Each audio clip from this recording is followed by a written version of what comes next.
Hey guys, welcome back to another video. I've got Kevin with me again today. The first video we did, I got a lot of positive feedback about it and everybody liked it. So I kind of figured we should do another one. So I guess we'll see how this goes, and if people like this one, then we'll try to do more if we're able to. So we'll see how that goes. We each have our different thoughts. I'm going to switching it up a little bit today with what we're talking about, and I'll let you talk first, and then yeah. What's up, guys? So this particular video is something that's kind of come up on my mind, and I talked to her about it, and she likes the idea of it. I've seen a lot of different people talk about how they feel a man should treat a woman should treat her man, so on and so forth. There's this, happy wife, happy life, or happy house, happy spouse kind of thing that I've seen a lot lately. And I kind of wanted to touch base on that because there's a lot of skewed views on what it really should be. First and foremost, the way I feel and I'm only going to be speaking on the man's side, so because I'm a man, I'm not a woman, so I can't speak for women on, so this is just for the men, for you men out there that are watching this. I want you to really pay attention to what I'm saying, because this is through a lot of research, a lot of studying, and a lot of watching a lot of my friends and family go through things and paying attention to how they treat their significant other, and I've learned a lot from it, which is why I do certain things for her. So basically, to kind of start off with it, when you're in a relationship with your significant other, be it you guys are just starting out or you've been together a while, there's a few key points you really need to focus on. The first thing, if you've ever really paid attention to how a relationship starts out, for the guy's perspective anyways, it's really, really hard for a dude to get the confidence up to walk up to his crush or the person he's interested in and generate a conversation with her to see if her feelings are in retrospect towards him. So that's the first thing, and a lot of times we don't know. We're clueless. And to make it even more dead set, when a man asks a woman a specific question, ladies, we don't operate like y'all do. We got one thing at a time kind of deal. So when we ask a question, for example, where do you want to eat? Don't say, I don't know, or I don't care, or you pick. Because 9 times out of 10, when we pick, it's not what you want. But that's just an example. We are a more direct being. Meaning, when we ask what's wrong, because we can tell something's wrong, don't say nothing, because we're going to be like, oh, okay, and we'll walk away. Or we'll push the issue because we can tell something's wrong, and you say nothing's wrong, then you get mad at us because we care, and then we get yelled at because there was something wrong, and you said there was nothing wrong. That's another example. What happens with me is she won't tell me because she feels like she'll put a burden on me because I've got a lot I deal with, and then I'll pick up on it and I'll ask her, and she will tell me, yes, there is something wrong, but I don't want to bug you with it. And then I'll come in with, it's my job. That's what I'm here for. And that's the first point. As a man, our job, our responsibility, and what we should do as the man in the relationship is we should be the emotional support for our women. When she's having a bad day, it doesn't matter if I'm having a bad day. It doesn't matter if I just got shot at, run over, got fired. It doesn't matter. My job is to make sure that she is okay. My job is to make sure that she has the support that she needs when she needs it. And why? Because by supporting her, in retrospect, she will support me when I need it. Therefore, we build a solid foundation in the relationship. Instead of trying to resist each other, and I'm not going to say anything because I don't want to burden her, and she's not going to say anything because she doesn't want to burden me, and then we'll collapse because the lines of communication is closed. Nobody's communicating. So there's certain things that people will see that I do for her that may be considered cliche or old school. It's not old school. It's being a gentleman. It's proper. I'll open the door for her. I'll walk around and open the car door for her. If she wants even something simple as I really need to get some tissues, or I need to get toilet paper or stuff like that. Thing you did at formal when you kept holding my chair out for me, pushing in my chair, pulling the chair out for her and pushing her under the table, standing up when she stands up, and when she comes back to the table, These are gentleman things. This is a sign of respect. This means you respect your woman. You are respecting her and you're showing her respect. Right? Now, that's not going to say that if you don't do it, you don't respect your woman. It just shows you respect her. And it sort of leaves, you're in the public's view. And it gives them an idea of, wait a minute, this dude is holding this, you know what I mean? Like, I've had females, like, I can open my own door. Alright, open your own door. I'm going to go on the other side and leave you alone. That's how we take it. You know? Like, when and there's nothing wrong, absolutely nothing wrong with an independent woman. There is, however, a problem with an independent woman with an attitude. When a guy tries to be a gentleman and be polite and do the right thing, regardless of the relationship purpose, whether he's just being friendly, whether he genuinely cares, or maybe he does like you. Maybe he's trying to show you his infatuation with you by doing these kind things. They're kind things. It's the bottom line of it. So don't get discouraged, gentlemen, when a woman snaps back at you like that. Maybe you're interested in somebody and they have an attitude issue, or they've been hurt is another thing. And this is the second point. Being somebody who's been through a lot of things himself, when it comes to trying to generate a relationship with the opposite sex, when you've already been through a lot, you have to remember the first key point. She's not the same person that hurt you. So you have to accept the fact that, number one, she's different. Therefore, you have to treat her differently. Clean slate, not the same stuff. Unless she's giving you a reason to doubt, don't do it, because it's just going to cause failure in the long run. Now, I wanted to bring up a couple of points in our relationship. Me being the person, stuff I've been through. I've been cheated on, the whole 9 yards. I've been put through the burner, dragged through the mud. When I met her, I was very skeptical. I was, she's out of my league. No, there's no way. Absolutely no way. Boy, was I wrong.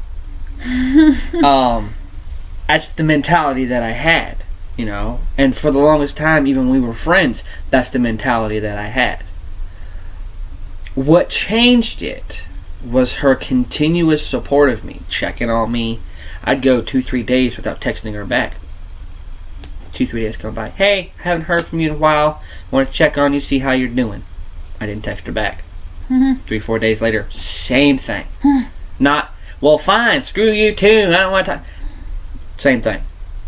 She made me stronger by being strong herself, as I have made her stronger by being strong. The bottom line with the relationship is you support each other, you build each other. You were getting ready to say something?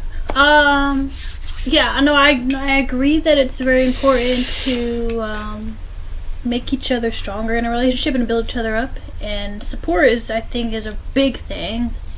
That's definitely, I think, one of the most important things to have in a relationship is to support each other. He supports me, I support him, of everything, of your life, of your, how you live and this and that, like one thing that I love about him is that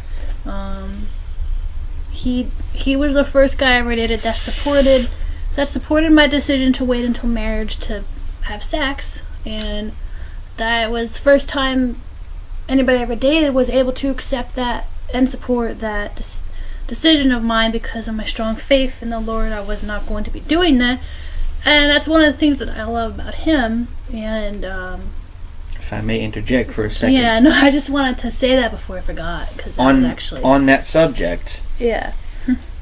Ladies. I thought you were talking to the men here. I was up until this point where I feel this needs to be said. Yeah, so okay. I kind of ladies. I want to say it before I forgot. If you are into a guy, I think it's good you're saying it though. If his tail don't want to wait and he's pressuring you, it ain't the right guy. Because bottom line, if that dude really respects you, really is into you, and really cares about you, he's going to look out for your feelings. He's going to look out for making sure you're comfortable. He's going to make sure that you're taken care of. So if a dude's going to sit there and press you into something that you don't want to do, book it, tuck tail and run. I'm telling you now. Because guys can be dogs. Guys can be the cruelest thing in the world. That is true. And that's I'm a dude speaking this. And it's, yes. Guys. And guys have the... Okay. I meant to say guys. Guys. Guys have a higher, like, sex drive and everything, too, than women do. So, like, yeah. And for the dudes, if the woman says no, that's exactly what it means. Don't coax her. Don't try and convince her. No means no. Simple as that. And if you really are into that woman and you really do care about her, let her take the lead on that. That's what I do. Let her take the lead on that. I was not a Christian when her and I first got together. I was a backslider. I was gone. I was there too. It happened to me too. And she brought me back by with her amazing faith. And now I'm at the same point where I'm glad. I'm truly glad that we're waiting for marriage. Why? Because number one, it gives me something to look forward to. I mean, come on, we're all adults here. We all know that it's a very pleasurable thing for those of us who have done it. It was created to share with your partner. Inside marriage, yeah. Way to beat me to it, babe. Sorry. But that I just wanted to make that point very clear, specifically leaning towards the women, that knowing if that dude truly cares about you, tell him no. Don't let him. Show him that you are a strong woman and you believe in yourself. This is for the Christian women. This is for the non-Christian women. This is for the women in general. If the dude really cares about you, he will respect your boundaries. Yeah. Period. Now what I want to say on this, in my opinion, really quick, and you said a lot of good stuff, was like for me, like I always thought about what I want, like, from my spouse or future spouse, like, you know, we're gonna be married, you know, this year, and but I always thought about 8 months away. 8 months, I think, yeah. So what I always thought about this a lot. You know, I would pray about it, and I would pray for my future spouse, and you know, there's nothing wrong with that, by the way. It's okay to pray for your future spouse, and that's what I did, and he gave it to God. But I would always think about the qualities that I would want for in that guy, and the stuff that I thought was important to me, and how I think, you know, me as a woman should be treated, and you know, so at least for me, my number one thing was someone who was a follower of Christ, and I know he wasn't at first, but I was a follower of Christ, but I wasn't very good at practicing it. Yeah. So my number one thing was for them to be a follower of Christ, and he is. You know, he's definitely a lot more there now than he was, and so I think that was very important, especially if you're a Christian woman and having someone who's a follower of Christ important to you, then that's something you should pray about. And you can pray, like I said, you can pray for your future spouse, and you just have to give it to God and trust in His plan that He'll bring you that right person when it's the right time.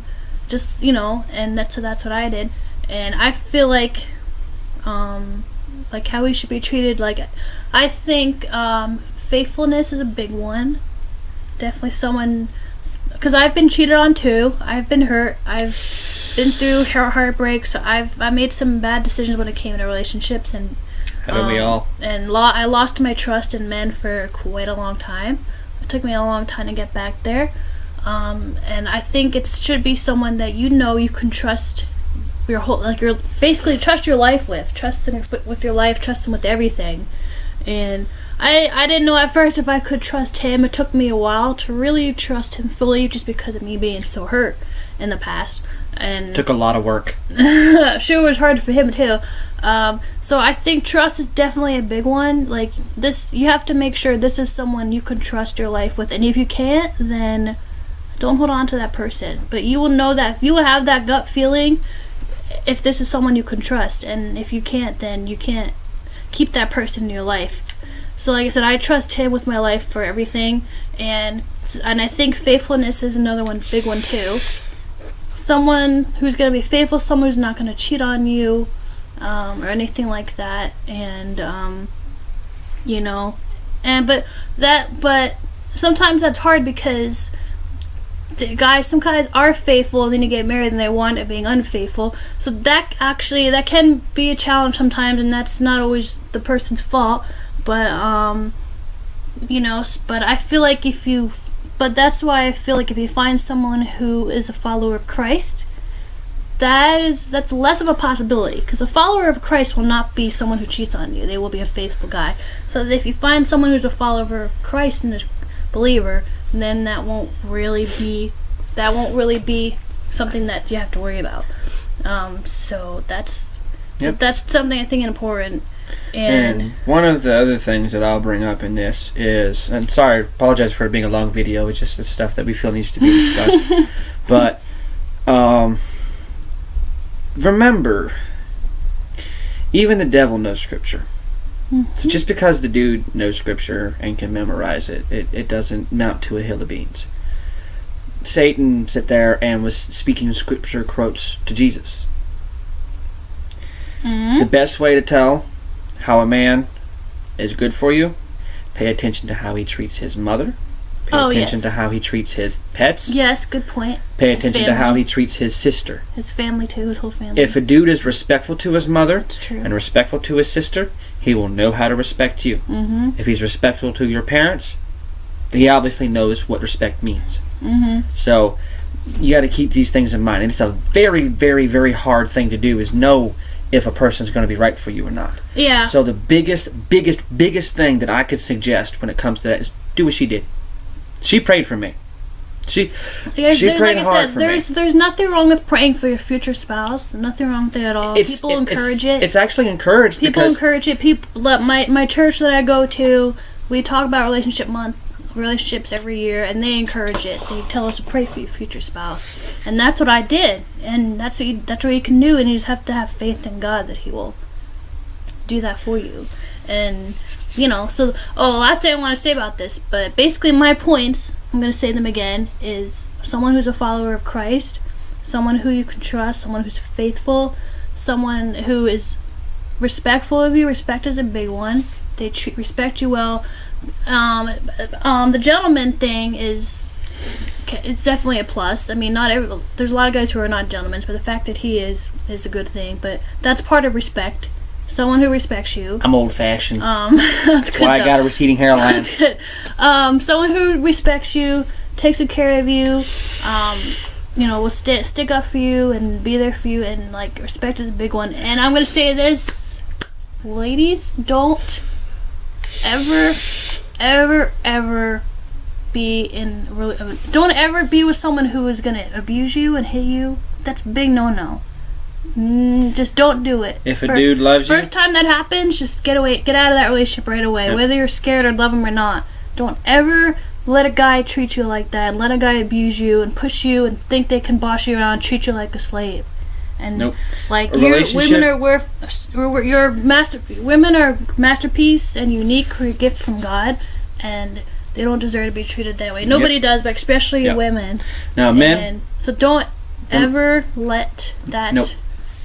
And as for the men, take over your life. Remember this. Be very, very, very, very, very, very serious about this for a minute. Yeah.